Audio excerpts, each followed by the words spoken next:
கண்ணியத்திற்குரிய எல்லாம் வல்ல அல்லாஹு ஜல்ல ஷானஹு தஆலாவின் நல்லடியார்களே,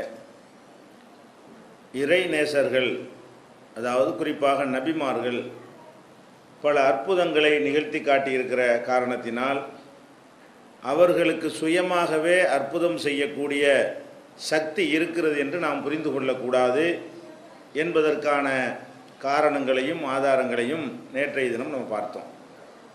இந்த அற்புதங்களை பொறுத்த வரைக்கும் நபிமார்கள் பல அற்புதங்களை செய்தது போல நபிமார்களாக இல்லாத நல்லவர்கள் அற்புதம் செய்ய முடியுமா?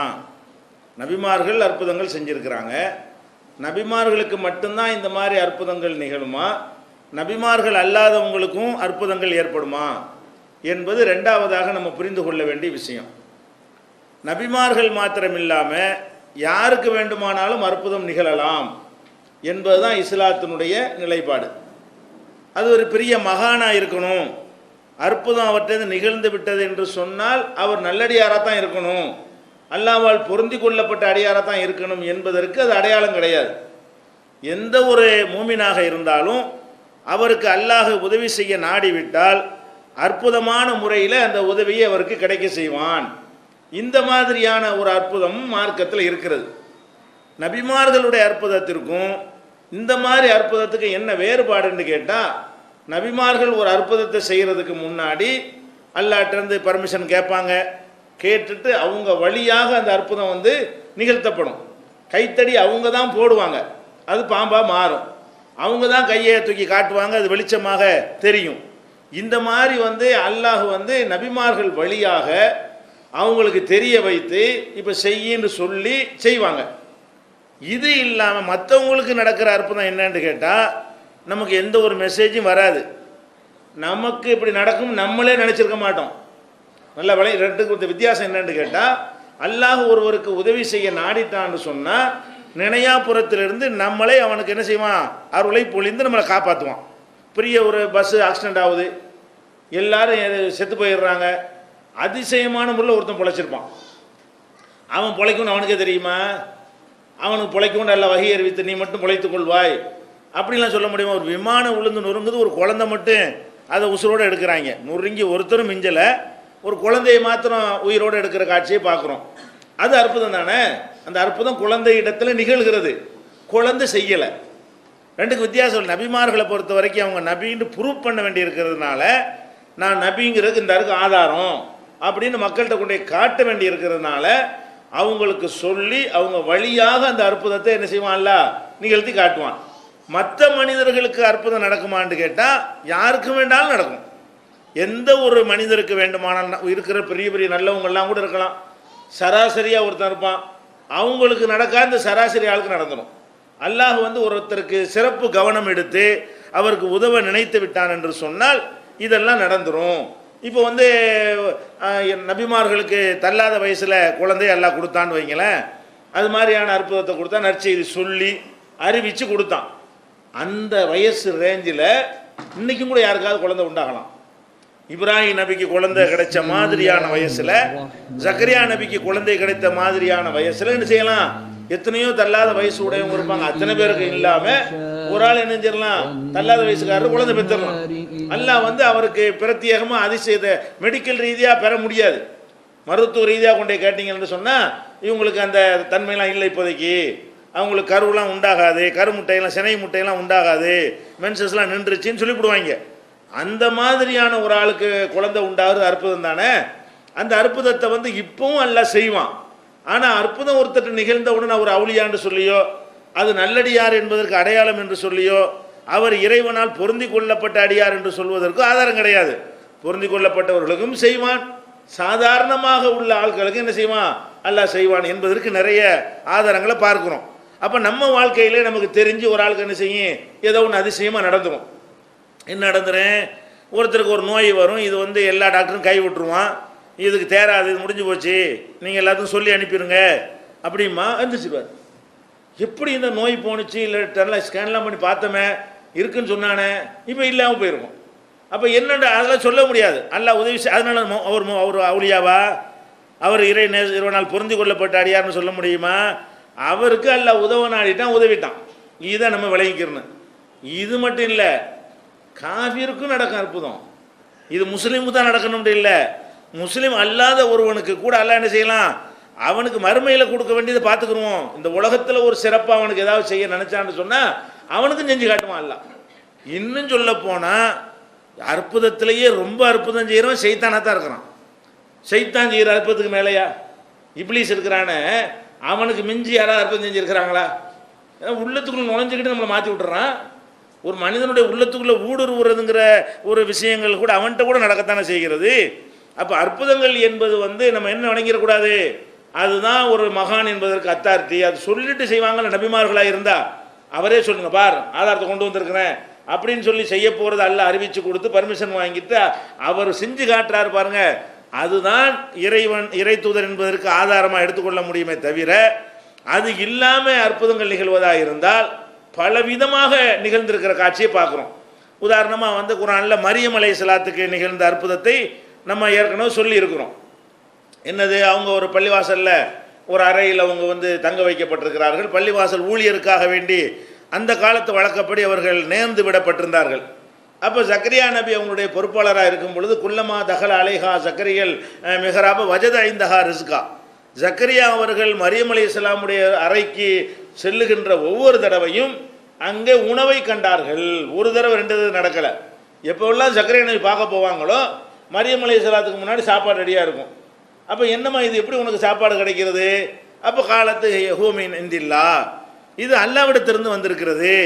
அப்போ அல்லாஹ் இன்னல்லாஹ யர்சுகு மைய ஷாபி கைரி ஹிசாப், அல்லாஹ் நாடுனா என்ன செய்வான், அந்த மாதிரி கணக்கு இல்லாமல் அல்லாஹ் கொடுப்பான் என்று மரியம் அலைஹிஸ்ஸலாம் அவர்கள் பதில் சொல்கிறாங்க. இது அற்புதமா இல்லையா? இது அற்புதம். அவங்க கரு உண்டானது அதுக்கு மேலே பெரிய அற்புதம்.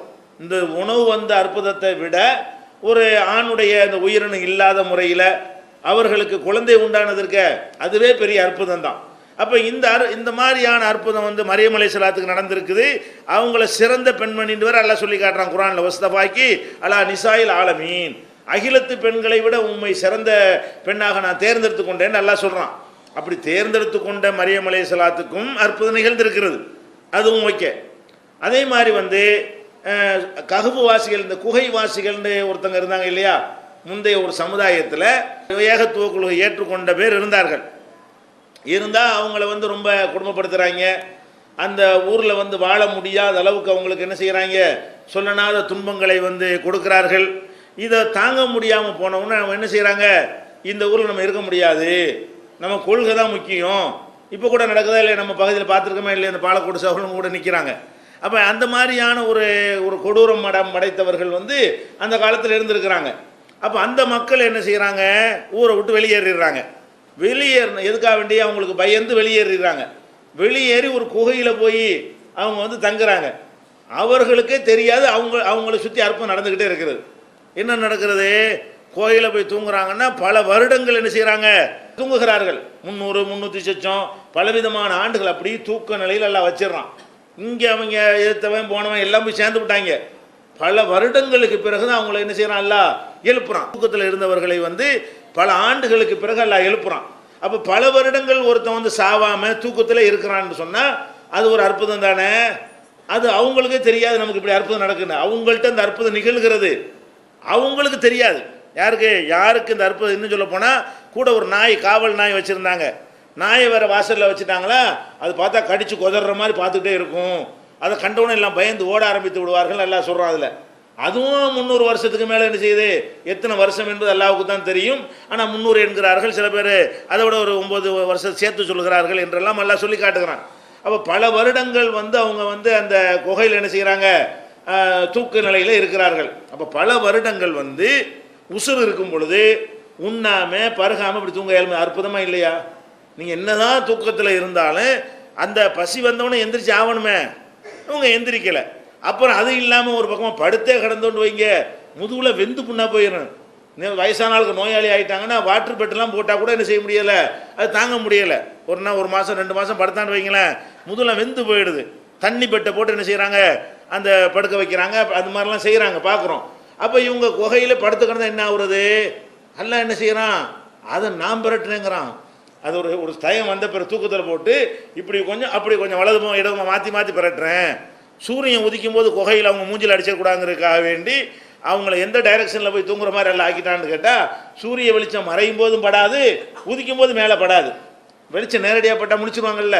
அப்போ பல வருடங்கள் அவங்கள தூங்க வைத்து நாயை வேற காவலுக்கு வைத்து எந்த அளவுக்குன்னு சொன்னால் எந்திரிக்கிறாங்க பல வருடங்களுக்கு பிறகு வந்துச்சு. அப்போ தான் பசிக்குது, பல ஆண்டுகளுக்கு பிறகு இருந்துச்சு பசிக்குது. சரிப்பா இதை காசை போய் கொடுத்து ஏதாவது வாங்கிட்டு வாங்கப்பான்னு அனுப்புனா இந்த காசுலாம் செல்லாது, உலகமே மாறி போய் கிடக்கிறது. அப்போ எந்திரிச்சோன்னு கேட்குறாங்க, எவ்வளோ நாள் தூங்கியிருப்போம்? லபிசனா யௌமனோ பாவயோமின், ஒரு நாள் ஒரு அரை நாள் தூங்கியிருப்போம்.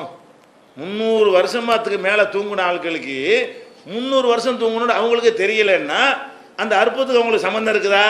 ஆனால் அற்புதம் நடந்தது, அற்புதம் அவங்கள்ட்ட நடந்தது, அவங்களுக்கு நாலேஜ் கூட இல்லை அதை பற்றி. எப்போ தெரியுது? அங்கே போய் சாமானை வாங்க போகும்போது தான் இது என்ன காசு, எந்த காலத்து காசை கொண்டு வர்ற, இதெல்லாம் செல்லாமல் போய் எவ்வளோ காலம் ஆச்சப்பா, நீ யார் என்னன்னு விசாரிக்கும் பொழுது தான் பழைய காலத்து ஆளுக்குங்கிறது விளங்க ஆரம்பிக்கிறது. இது சூரத்துல் கஹ்ஃப் 18வது அத்தியாயத்தை எடுத்துக்கிட்டிங்கன்னா 18வது அத்தியாயம் 11ல் இருந்து 20 வசனம் வரைக்கும் பார்த்தீங்கன்னா இந்த சம்பவத்தை தான் எல்லாம் சொல்லி காட்டுகிறான். இதில் அவர்கள்ட்ட என்ன இருக்கிறது, பலவிதமான அற்புதங்கள் நிகழ்ந்திருக்கிறது. ஆனால் அந்த அற்புதம் அவங்களுக்கு நாலேஜில் வச்சு அவங்க மூலமாக நிகழ்ந்ததா, அவங்க வழியாக நிகழ, நபிமார்களுக்கு எப்படி அற்புதம் நிகழுமோ அது மாதிரி அவங்க வழியாக நிகழவில்லை, அவங்களுக்கு நிகழ்கிறது. அவங்களுக்கு நிகழ்கிறதே தவிர அவங்களே நிகழ்த்தி காட்டுற அளவுக்கு என்ன செய்யலை. அவங்க பர்மிஷன் கொடுத்து நீ செய்யி அப்படின்ற மாதிரி அல்லாஹ் கொடுக்கல. நபிமார்களுக்கு என்ன செய்வான், பர்மிஷனை கொடுத்து செய்யின்றுவான். நபி வழியாக அது வழிபடும், அவர் தான் செய்வார், அவருக்கு தெரியும். இப்போ கைத்தறி போட போகிறோம் பாம்பு ஆயிரும் அல்லாஹ் சொல்லிட்டான்ல. அல்லாஹ் சொல்லிட்ட காரணத்தினால இப்போ போட்டோம்னா என்ன ஆயிரும், பாம்பு ஆயிரும்னு முன்னக்கூட்டியே தெரிஞ்சுக்கிட்டு அவர் போடுறாரு, அல்லாஹ் அறிவிச்சு கொடுத்த உடனே. அது மாதிரி கூட இவங்களுக்கு இப்போ நீ தூங்க வச்சிருவேன், நீ 300 வருஷம் தூங்குவேன், அப்புறம் எந்திரிப்பேன்னு சொல்லி கொடுத்தா எந்திரிச்சிட்டு நம்ம எத்தனை நாள் தூங்கியிருப்போம்னு கேட்பாங்களா? நம்ம எவ்வளோ நாள் படுத்திருப்போம்னு ஒருத்தர் கொடுத்து பேசிக்கிடுவாங்களா? செல்லா காசை கொண்டுட்டு போய் இப்போ இந்த காசு செல்லாதுன்னு தெரியாமல் அங்கே போய் ஜாமான் அவங்க போயிருப்பாங்களா? அப்போ இந்த மாதிரி செய்கிறத பார்க்கும் பொழுது அற்புதங்கள் நல்லடியார்களை அல்லாஹ் உதவி செய்ய நினைத்தால், அவங்களுடைய கொள்கை உறுதிக்காக வேண்டி அல்லாஹ் உதவி செய்ய நினைத்தால் நினைத்து பார்க்காத வகையில் ஒரு அருள் செய்கிறான். அவன் காப்பாற்ற நினைச்சிட்டான்னு சொன்னால் இந்த மாதிரி நினைத்து பார்க்காத வகையில் அந்த மக்களுக்கு என்ன செய்கிறான், உதவி செய்கிற காட்சியை நம்ம பார்க்குறோம். அதே மாதிரி உங்களுக்கு நல்லா தெரிஞ்ச ஒரு சம்பவம், 3 பேர் ஒரு குகையில் மாட்டிக்கொள்வார்கள். முந்தைய சமுதாயத்தில் 3 பேர் பிரயாணம் பண்ணி போவாங்க. இந்த 3 பேரும் பயங்கரமான மகான்களா, சராசரியான மனிதர்கள். 3 பேரும் யார், சராசரியான ஒரு விசுவாசம் உள்ள முந்தைய சமுதாயத்தில் நம்பிக்கை கொண்டிருந்த மக்கள். ஒரு மழை பெய்கிறது, மழை பெஞ்சவொன்னு என்ன செய்கிறாங்கன்னா, பாலைவனம் தானே, வெட்ட வழியாக இருக்கும் பொழுது மரம் செடி அந்த மாதிரி நிழல் வீடுகள்லாம் ஒன்றுமே இல்லை. ஒரு மலை குகை ஒன்று இருக்கிறது, குகைக்குள்ளே போய் என்ன செய்கிறாங்க, மலைக்காக வேண்டி ஒதுங்குறாங்க. மழை ஓடிட்டோம்னு உள்ளே ஒதுங்கின நேரத்தில் மேலே இருந்து ஒரு பாறை உருண்டு அந்த குகையுடைய வாசலில் என்னமோ செஞ்சு வச்ச மாதிரி சக்குன்னு உட்காந்துருச்சு. அந்த வாசலுக்கு தயாரித்த மாதிரி கரெக்டாக என்ன செய்யுது, அந்த பாறை வாசலை மூடி விட்டது. 3 பேரும் சேர்ந்து தள்ளுறாங்க, தள்ள முடியல. மழையெல்லாம் விட்டுருக்கோம் போகலான்னு சொல்லி தள்ளி பார்த்தா முடியலை. அப்போ அங்கேருந்து சத்தம் போட்டால் கூட வெளியே போகுமா? அட வெளியே போனதை யார் உதவி செய்யுங்க, யார் இருக்கிறா, மக்களாக இருந்துக்கிட்டு இருக்கிறாங்க. அது ஒரு பாலைவன ஒரு பிரதேசம், அந்த இடத்துல போய் மாட்டிக்கிட்டார்களா? அப்போ சத்தம் போட்டு யாரையும் கூப்பிடவும் முடியலை. இந்த 3 பேரால் இந்த பாறையை தள்ளி விட்டுட்டு வர பெரிய பாறை அடைச்சிருச்சு. 3 பேரால் அதை விலைக்கு தள்ள முடியாத அளவுக்கு விட்டது. அப்போ என்ன செய்கிறாங்க, 3 பேரும் ஆலோசனை பண்ணுறாங்க, நம்ம வசமாக சிக்கிட்டோம், இனிமேல் தப்பிக்க முடியாது. நம்ம வாழ்க்கையில் ஏதாச்சும் ஒரு சிறந்த காரியம் நம்மள்ட்ட இருக்க தானே செய்யும். மனிதர்களும் நிறைய தப்புகள் செஞ்சுருந்தாலும் நம்ம ஏதாச்சும் நம்ம வாழ்க்கையில் நம்மளே இது ஒரு நல்ல காரியம், இது ஒரு இஹ்லாஸாக நம்ம செஞ்சுருக்கிறோம் அப்படின்னு நம்ம வாழ்க்கையில் எல்லாருக்கும் இருக்கும். உங்களுக்கு இருக்கும், எனக்கு இருக்கும், யாருக்கும் இருக்கும். நீங்கள் வாழ்க்கையில் நீங்கள் என்ன தான் கெட்டவராக இருந்தாலும் சரி, அப்படி யோசிச்சு பார்த்தீங்கன்னா ஒரு காரியத்தை அல்லாவுக்காக நீ செஞ்சிருப்பிய, உங்களுக்கே அதில் திருப்தியாக இருக்கும். இதில் நம்ம எந்த ஒரு முகஸ்துதையும் எதிர்பார்க்கல, எந்த ஒரு பெருமையும் நமக்கு இல்லை, நம்ம இது உண்மையிலே இது அல்லாவுக்கு தான் செஞ்சோம் அப்படிங்கிற மாதிரியான ஒரு காரியமோ 5 காரியமோ சில காரியமோ எல்லா மனிதனுடைய வாழ்க்கையிலையும் இல்லாமல் இருக்காது. ஒரு நேரத்தில் ஒரு பெருமை வந்துட்டா கூட ஏதோ ஒரு நேரத்தில் ஒரு மனிதனுக்கு இறையச்சம் ரொம்ப மிகைத்து நிற்கும். அந்த நேரத்தில் அவன் செய்கிற காரியங்கள்லாம் தூய்மையானதாக இருக்கும். அப்போ அந்த மாதிரியாக நமக்கு ஏதாவது செஞ்சுருக்கிறோமான்னு மசோரா பண்ணி என்ன பண்ணுறாங்க, ஆலோசனை பண்ணுறாங்க. பண்ணிவிட்டு நம்ம வாழ்க்கையில் நம்ம செஞ்ச நல்ல காரியம் நமக்கே திருப்திப்பட்டு பெருமைக்கு புகழுக்கு என்று இல்லாமல் அல்லாவுக்காகண்டே நம்ம செஞ்சுருப்போம்ல, அது மாதிரி ஒரு அமலை சொல்லி, யா அல்லாஹ் இதை உனக்காகத்தான் நான் செஞ்சேன், எந்த ஒரு எதிர்பார்ப்பு எனக்கு இல்லை, இந்த செயலை செஞ்சதுக்காக வேண்டி என்னை கொஞ்சம் அந்த விக்கெட்லேருந்து காப்பாற்றலான்னு கேளுங்க. 3 பேர் அவரவர் வாழ்க்கையில் உள்ளதை நினைவுபடுத்தி நம்ம கேட்போம், அல்லாஹ் நம்மளை காப்பாற்றுவான் அப்படிங்கிறாங்க. அப்போ இப்படி செய்யும் போதே விளங்குது உங்கள் சராசரி ஆள்காண்டு. மகானாக இருந்தால் அப்போ ஏன் ஒரு லிஸ்ட்டு போடலாமே, மகானு தவம் இருந்து பெரிய அம்புட்டு நல்ல காரியமாக செஞ்சு அது மாதிரி ஆயிட்டாங்கன்னா நல்ல காரியத்தை வந்து பட்டியல் போடலாம். இவங்க யோசிச்சு பார்த்து ஒரு காரியத்தை கண்டுபிடிக்கிறாங்கன்றாலேயே மற்றவர்கள் எப்படி இருந்திருக்கிறாங்க, சராசரியான ஆட்க. ஒரு நெருக்கடி வரும்போது இறையச்சம் உங்களுக்கு வருது, அல்லாஹ்வுடைய உதவியை தேடுவோம்னு நினைக்கிறாங்க. ஒருத்தர் என்ன செய்கிறாரு, இறைவா என்னுடைய பெற்றோர்கள், எனக்கு வயசான பெற்றோர்கள் இருந்தாருங்க, அவங்கள நான் வந்து ரொம்ப அன்பாக நடத்திக்கிட்டு இருந்தேன், அவங்கள வந்து ஒரே முறையில் நான் கவனிப்பேன். எந்த அளவுக்கு நான் கவனிப்பேன் என்றால் பெற்றோர் சாப்பிடாமல் நான் சாப்பிட மாட்டேன் என்பது ஒரு கொள்கையாக வச்சுருந்தேன். அப்போ ஒரு நாள் தாமதமாக நான் வருவது தாமதமாகிவிட்டது. சாப்பாடுனா என்ன, ஒட்டகத்தினுடைய பாலை கறந்து கொண்டாந்து கொடுப்பாங்க, பால் தான் உணவு. பால் மாதிரி ஒரு முழுமையான உணவும் கிடையாது அந்த காலத்தில். அதுதான் முக்கியமான உணவாக இருந்துச்சுன்னு வைங்களேன். இப்போ தான் பல வெரைட்டிகள் உணவுலாம் நம்ம சாப்பிட்றோம். அந்த காலத்தில் அப்படிலாம் கிடையாது. பால் பேரிச்சம்பழம் அவ்வளோதான், அதிகபட்சமான ரொட்டி, இவ்வளோதான் சாப்பாடுங்கிற மேட்ரு. அப்போ என் தாயாருக்காக பெற்றோருக்காக வேண்டி பாலை கறந்து வேலையெல்லாம் முடிச்சுட்டு வர கொஞ்சம் லேட் ஆகிவிட்டது. வந்து பார்த்தா தூங்கிட்டாங்க. என் பெற்றோர்கள் தூங்கி விட்டார்கள். தூங்கின உடனே பெற்றோருக்கு சாப்பிடாம நம்ம சாப்பிடவும் கூடாது, அதே நேரத்தில் பெற்றோரை எழுப்பி தூக்கத்துக்கு எடுக்கவும் கூடாது. அதுக்காக வேண்டி உங்கள் காலுக்கு பக்கத்துலேயே நான் என்ன செஞ்சேன், பாலை வச்சுட்டு உட்காந்துருந்தேன். இடையில முழிச்சு பசிச்சாங்கன்னா நம்ம தேடுவாங்க, வச்சுட்டு போயிடவும் கூடாது, போய் தூங்கவும் கூடாது. அப்போ எப்போவாது முழிச்சு கேட்டாங்கன்னா பசிச்சா எங்கே போவாங்க, அதனால் அந்த அந்த கஷ்டம் கூட கொடுக்கக்கூடாது என்பதற்காக வேண்டி அன்று இரவு நான் உட்கார்ந்து கொண்டே இருந்து அவர்கள் விழித்த போது இந்த உணவை நான் கொடுத்தேன். இப்படி நான் கொடுத்ததற்கு காரணம் உன்னுடைய திருப்தியை பெறுவதை தவிர வேற எதுவும் கிடையாது. அவங்களுக்கு பயந்தா கொடுத்தேன். வயசான காலத்தில் நம்மளை என்ன பண்ணிடுவாங்க பெற்றோர்லாம், ஒரு இளமை சின்ன பிள்ளையா இருக்கும்போது நம்மளை பெற்றோர்கள் மாட்டுவாங்க, அடிப்பாங்க. நம்ம பெரிய ஆளை போய் அவங்க வந்து தளர்ந்து போன பிறகு அவங்க நம்மளை ஏதாவது செய்ய முடியுமா, நம்ம பாப்பா ஏதாவது நம்மளை செய்ய முடியுமா, நம்ம அம்மா ஏதாவது செய்ய முடியுமா, ஒன்றும் செய்ய முடியாது. அல்லாவுக்கு பயந்து நம்ம மரியாதை கொடுக்குறோம். அல்லாவுக்காக என்ன செய்கிறோம், அல்லாஹ் கேட்பான். தாய் தந்தையரை துன்பப்படுத்தணும்னா அவன் எப்பவும் பெரியவங்க ஒருத்தர் இருக்கான், நம்மள்ட்ட மாட்டிக்கிடுவோம் என்ற ஒரு அச்சத்தினாலையும் இயற்கையாக இருக்கிற இந்த ரத்த பாசம், ரத்தம் ஒன்று கலந்துருக்கா இல்லையா, அதனாலையும் நம்ம அப்படி செய்கிறோம். அவர் என்ன சொல்கிறாரு, இந்த மாதிரி நான் வந்து என் முண்டாட்டி பிள்ளைகள் கூட சாப்பாடு கொடுக்காம நாங்களும் சபூர் பண்ணிக்கிட்டு தூக்கத்தையும் கெடுக்காம எப்போ முடித்தாலும் அவருக்கு வந்து கஷ்டம் இருக்கக்கூடாது என்று சொல்லி நான் செஞ்சனல்ல, இதை நான் உனக்காகத்தான் செய்தேன் என்று நீ கருதினால். இவர் நினைக்கிறாரு, இவர் நினைச்சோன்னா எல்லாம் கொண்டு ஆகிறாது.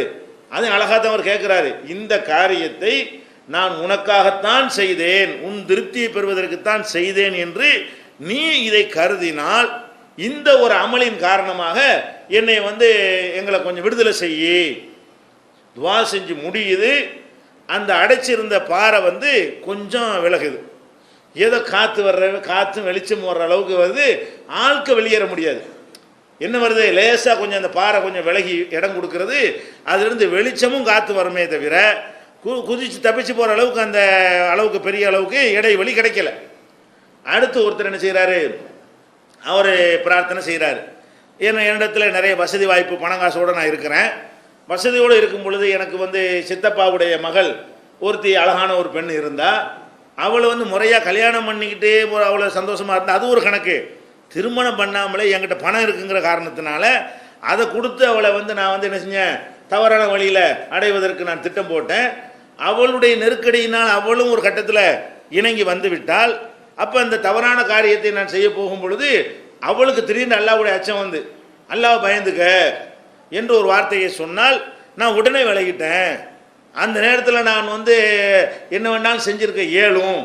அல்லாஹ் பயந்து கொள்ளுங்கிற அந்த ஒரு வார்த்தை எனக்கு அச்சத்தை உண்டாக்கி நீ பார்த்துக்கிட்டு இருக்கிற, உன்னிடத்தில் நான் தப்பிக்க முடியாதுங்கிற அந்த பயம் வந்துச்சு. அந்த ஒரு காரணத்தினால தான் நான் அன்னைக்கு வந்து அவ்வளோ ஒரு நிர்பந்தமான ஒரு நிலையில் நான் இருந்தும் கூட அனைத்து உணர்வுகளையும் நான் வந்து அடக்கி கொண்டு நான் அணிஞ்சிட்டேன், என்னை நான் காப்பாற்றி கொண்டேன்.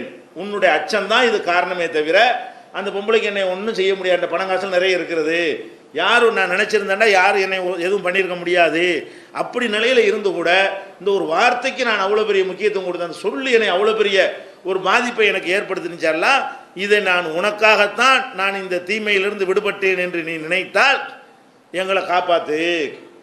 இன்னும் கொஞ்சம் வெளிச்சம் அதிகமாகிற அளவுக்கும் காற்று வர்ற அளவுக்கும் விலகுதே தவிர முழுசாக ஆழ்க்க வெளியேற அளவுக்கு என்ன செய்யலை, விலகவில்லை. மூணாவது ஆள் என்ன செய்கிறாரு, அவர் ஒரு இறைவன்ட்ட துவா செய்கிறார், இறைவா நான் வந்து எனக்கு ஒரு வேலைக்காரனை, ஒரு கூலிக்காரனை வந்து நியமிச்சிருந்தேன். அவன் சில நாட்கள் என் இடத்துல வேலை செஞ்சான். வேலை செஞ்சுட்டு கூலியை வாங்காமல் ஒன்றும் சொல்லாமல் திடீர்னு ஆளை காணாம். ஒரு 10 நாள் 15 நாள் ஏதோ ஒரு நாள் வேலை செஞ்சுவிட்டு அதுக்கு பார்த்தா ஆளையே காணாம். ஆளை கண்டு கூலியாவது வாங்கி கணக்கு முடிச்சுட்டு போகணுமா இல்லையா? கணக்கும் முடிக்கலை, காசும் வாங்கலை, வேலை மட்டும் செஞ்சுட்டு போயிட்டான். எனக்கு பயமாக இருந்துச்சு. அடுத்தவனுடைய உழைப்பை நம்ம எப்படி வச்சுக்கிறது? நம்ம வேலை வாங்கிட்டோம், அவனுக்கு கூலியை கொடுக்கணும், ஆளை காணாம். அப்போ அந்த கூலியை நம்ம ஒன்றும் செய்யக்கூடாது, நம்ம ஒன்றும் செஞ்சிடக்கூடாது, அதை பாதுகாத்து வைக்கணும் என்பதற்காக வேண்டி அதை கொஞ்ச நாள் எடுத்து வச்சேன். அப்புறம் என்ன செஞ்சேன், இதையும் சும்மா எதுக்கு வச்சுருக்கேன்னு, இதை வந்து சும்மா வைக்கிறதுக்கு பதிலாக எதுலையாவது நம்ம என்ன செய்வோம், ஒரு முதலீடு மாதிரி பண்ணுவோம், அவன் வந்து கேட்டானா எல்லாத்தையும் கொடுத்துருவோம் என்கிற ஒரு எண்ணத்தோடு அதிலேருந்து ஒரு ஆட்டை வாங்கி விட்டேன். பல ஆடுகளாக போச்சு, மாடுகளாக போச்சு, ஒட்டகங்களாக போச்சு, பெரிய பண்ணைகள்லாம் உண்டாகி போய்விட்டது. பல வருடங்கள் ஓடிவிட்டது. ஓடின பிறகு அந்த ஆள் இப்போ வர்றான், வேலை கூலி வாங்காமல் போனான்ல, அவன் வந்து என்ன செய்கிறான், இந்தப்பா நான் இத்தனை வருஷத்துக்கு முன்னாடி உங்கள்கிட்ட ஒரு வேலை செஞ்சு கூலி வாங்காமல் போயிட்டேன், என்னுடைய கூலியை தந்துரு என்று என்னிடத்துல கேட்டான். இதோ இருக்கிற ஆடு மாடு ஒட்டக பண்ணை எல்லாத்தையும் எடுத்துகிட்டு போ என்று நான் சொன்னேன். அவன் என்ன சொன்னான், இந்தப்பா கேலி தான் நினைப்பாங்க, என்னை கேலி பண்ணாத, கூலியை கேட்டால் கூலியை கொடுப்பியா, இந்த ஒட்டகத்தெல்லாம் எடுத்துக்க, பண்ணை அவன் கேலி நினைக்கிறான். இந்த மாதிரி நான் சொன்ன உடனே இன்னைக்கு நான் ஒரு ஏழை, என்னை நீ கேலி செய்யாத என்று அவன் சொன்னான். நான் என்ன கேலியில், நிஜம்பா உன்னுடைய காசில் இதெல்லாம் வாங்கியிருக்கிறேன். அவன் வளர்ந்த உடனே நான் என்னுடைய இதுன்னு நான் சொல்ல முடியாது, உனக்கு தரணுங்கிற எண்ணத்தில் தான் வச்சிருக்கிறேன், அதனால நீ எடுத்துக்கிட்டு போ, இல்லை உனக்கு தான் சொல்லி நான் கொடுத்துட்டேன். இது வந்து வேறு எதுக்கு நான் செஞ்சேன், யாருக்கு பயந்துக்கிட்டா, உன்னை யாரும் எனக்கு தெரியாதுன்னு சொன்னால் கூட அவனால் ஒன்று சாட்சி நிப்பாட்ட முடியுமா, நீ யாருன்னு தெரியாதுன்னு கூட நான் சொல்லியிருக்கலாம். அல்லது என்ன கூலியோ, இந்த 50 ரூபாய் இந்த வாங்கிட்டு போ என்று கூலியை கொடுத்தா அவன் போயிருப்பான். அவனே இதை எதிர்பார்க்கல தானே, இந்த பண்ணையை எதிர்பார்க்கல, அவனுக்குரிய கூலியை கூட கொடுத்துருக்கலாம். அது மாதிரி லட்சம் மடங்கு பெருக்கி இருக்கும்போது நான் அப்படி நீ கொடுத்தேன், என்னுடைய எனக்கு ஒரு கமிஷன் எடுத்துக்கிறேன், அந்த மாதிரிலாம் கூட நான் சொல்லாமல் கொடுத்த காரணம் என்னென்னு கேட்டால், நான் அந்த முடிவு எடுத்தேன்ல, அது உனக்கு தான் தெரியும். அந்த முடிவு என்னது, வந்தால் அவன்கிட்ட கொடுத்துடணும். அப்போ இதுக்கு உன்னைய சாட்சியாக வச்சு நான் ஒரு முடிவு எடுத்திருக்கும் பொழுது நான் எப்படி அதை மீறுவது? உனக்கு பயந்து தான் கொடுத்தனே தவிர அவனுக்கு இல்லைன்றாலும் அவனுக்கு யார் கேட்க நாதி கிடையாது. கொடுக்குறாந்தா கூட கூலியை மட்டும் கொடுத்தா கூட அவன் ரொம்ப சந்தோஷமாக எனக்கு துவா செஞ்சுட்டு போயிருப்பானே. இதெல்லாம் சொல்லி, இறைவா நான் இந்த காரியத்தை உனக்காகத்தான் செய்தேன் என்று நீ கருதினால் எங்களை இந்த இக்கட்டிலேருந்து காப்பாற்று அப்படின்னு சொன்ன உடனே பாறை சடசடசன்னு மொத்தமாக கீழே உருண்டது, வழி திறந்தது, எல்லாரும் வெளியேறி சந்தோஷமாக வந்து விட்டார்கள்ங்கிறாங்க ரசூல் ஸல்லல்லாஹு அலைஹி வஸல்லம். இது ஒரு துவாவினால் ஒரு அற்புதம் நிகழுது. அதனால் அவுளியாவா, அந்த 3 பேருக்கு எங்கள் தர்கா கேளுங்க, எல்லாத்தையும் போய் கேட்கணுமா இல்லையா? ஏன்டா இவ்வளோ பெரிய விஷயம் நடந்திருக்கு, 3 பேருக்கு எங்கடா தர்கா கட்டி வச்சுக்கிறிய, அப்போ 3 கபரே கிடையாது இந்த மாதிரி சொல்லி கதை கட்டி வச்சுக்கிறாங்களா? இல்லை, அவங்க சராசரி மனிதராக இருந்திருக்கிறாங்க. வழங்குதா, காசை வச்சுக்கிட்டு ஒரு பொம்பளை கணக்கு பண்ணலாம்னு நினச்சிருக்கிற மாதிரி ஆள் தான் அவர். ஒரு நேரத்தில் எல்லாம் பயந்துருக்கிறார், ஒரு நேரத்தில் எல்லாம் பயந்துருக்காரே தவிர பெருசாக ஒட்டுமொத்தமான அப்படி தவம் செய்து அப்படி இறைவனுக்காக அர்ப்பணித்து அந்த மாதிரியாக வாழ்ந்தவர்களாகவும் தெரியவில்லை. அப்போ அதில் என்ன விளங்குறது, அல்லாஹ் நாடினானே. ஆனால் சாதாரண ஆட்களுக்கு, உங்களுக்கு எனக்கு நமக்கு ஒரு இக்கட்டான ஒரு நெருக்கடி வந்துடுது, எல்லாரும் கைவிட்டாங்க, இனிமேல் தேராதுங்கிற லெவலில் இருக்கிறோமா, அப்போ பெட்ஷனை போட்டு அல்லாஹ் தருவான், நாடினால் தருவான். சிலருக்கு தருவான், சிலருக்கு மறுமையில் அதற்கான கூலியை தருவான். உலகத்தில் தரவில்லை என்றால் மறுமையில் தருவான். அப்போ இந்த சம்பவம் வந்து புகாரியில் 2063, 2111, 2165, 3206, 5517 இவ்வளவு இடங்கள்ல இருக்குது. இதில் என்ன காட்டுகிறது, யாருக்கு வேண்டாலும் அற்புதம் நிகழலாம். அற்புதம் நிகழ்வதற்கு என்ன இல்லை, நல்ல பெரிய மகானா அப்படி நல்லவங்கண்ணா, ஓரளவுக்கு நல்லவங்க, மகா கட்டவங்க கிடையாது. ஆனால் இவங்க சொல்லக்கூடிய அளவுக்கு நபிமார்கள் அளவுக்கு வச்சு பேசுகிறார்களே, அந்த மாதிரி பெரிய தவசீலர்கள் ஏதாவது சொல்ல முடியுமா? இக்கட்டில் வரும்போது எல்லாரும் துவா செய்கிறது தானே. அது மாதிரி ஒரு சம்பவமாகத்தான் நம்ம பார்க்குறோம். அதே மாதிரி நபிகள் நாயகம் முந்தின ஒரு சமுதாயத்தில் அவர் யார் பேரெல்லாம் ஒன்று சொல்லப்படலை, ஒரு நல்ல மனிதர் என்பது நமக்கு அதிலிருந்து வழங்குகிறது. குர்ஆனில் எல்லாம் இதை சொல்லி காட்டினான். ஒரு ஆள் என்ன செய்கிறாருன்னு கேட்டால், ஒரு பிரயாணம் பண்ணி போய்கிட்டே இருக்கிறார். போய்கிட்டு இருக்கும் பொழுது பாலடைஞ்சி ஒரு ஊர், கட்டடம்லாம் செதஞ்சு போய் குடியிருந்ததுக்கான எந்த ஒரு அடையாளம் இல்லாத அளவுக்கு சிதிலமடைந்த ஒரு ஊரை வந்து என்ன செய்கிறாரு, ஒரு கடந்து செல்கிறாரு. அது உள்ள உளுந்து கிடந்து என்ன செய்கிறாரு, அவர் நினைக்கிறாரு, என்ன ஊர் இந்த மாதிரி அழிஞ்சு போச்சே, இதையெல்லாம் அல்ல திரும்ப எப்படி உயிராக்குவான், அல்ல திரும்ப உயிராக்குவான், திரும்ப உயிராக்குவான் நம்ம நம்புகிறோமே. அண்ணாயு ஹை ஹாதிஹில்லாஹு பாதம் ஓத்தியா, இந்த மாதிரி அழிஞ்சு போன பிறகு அல்லாஹ் எப்படி உயிராக்குவான் அப்படின்னு அவராக என்ன செய்கிறாரு, கேட்டுக்கொள்கிறார். கேட்டவுடனே என்ன செய்கிறான், அல்லாஹ் என்ன செய்கிறான், அப்படியா, எப்படி உயிராக்கணும் உனக்கு தெரியணுமான்னு சொல்லிட்டு அமாத்தகுல்லாஹு மியாத்த ஆமீன், 100 வருஷத்துக்கு அங்கனே மௌத்தாக்கிறான்ல. மௌத்தாக்குறான், கெடு போட்டு மௌத்தாக்குறான். 100 வருஷத்துக்கு மௌத்து, பர்மனெண்ட் மௌத்து கிடையாது. 100 ஆண்டுகள் மௌத்தாக்குற, 100 வருஷத்துக்கு நீ பணமா கடை அப்படின்னு சொல்லி அந்த இடத்துல எல்லாம் இருந்துச்சுன்னா அவரை மரணிக்க செஞ்சிட்டான்.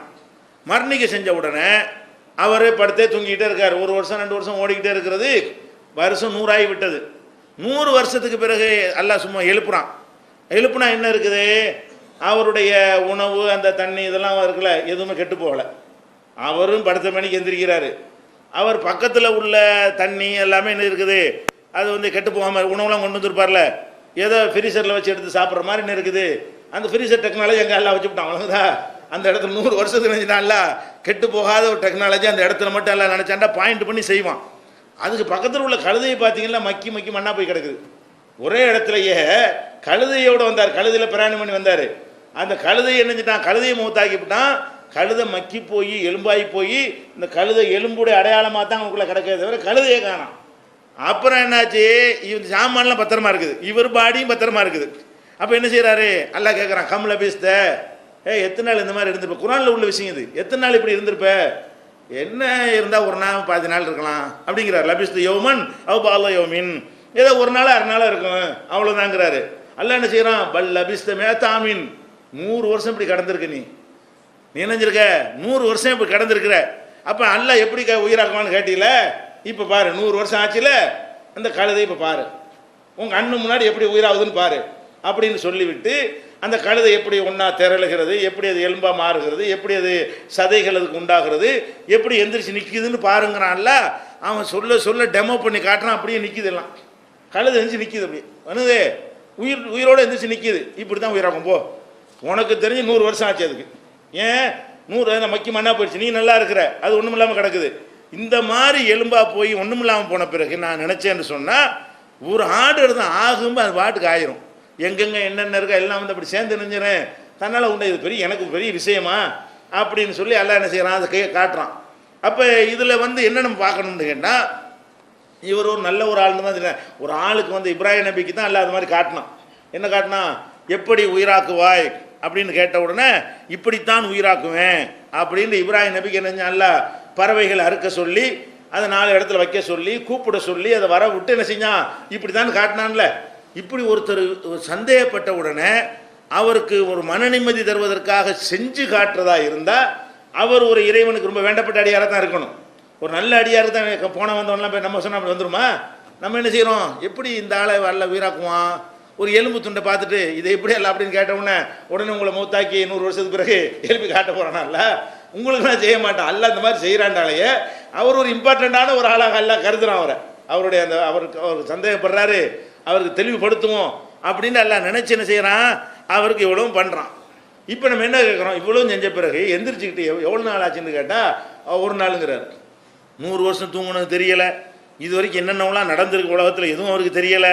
இவங்க உள்ளுக்குள்ளே அடைக்கிற ஆளுகளுக்கு தெரியுங்கிறாங்க, மேலே கிடக்கிற ஆளுக்கு தெரியலை.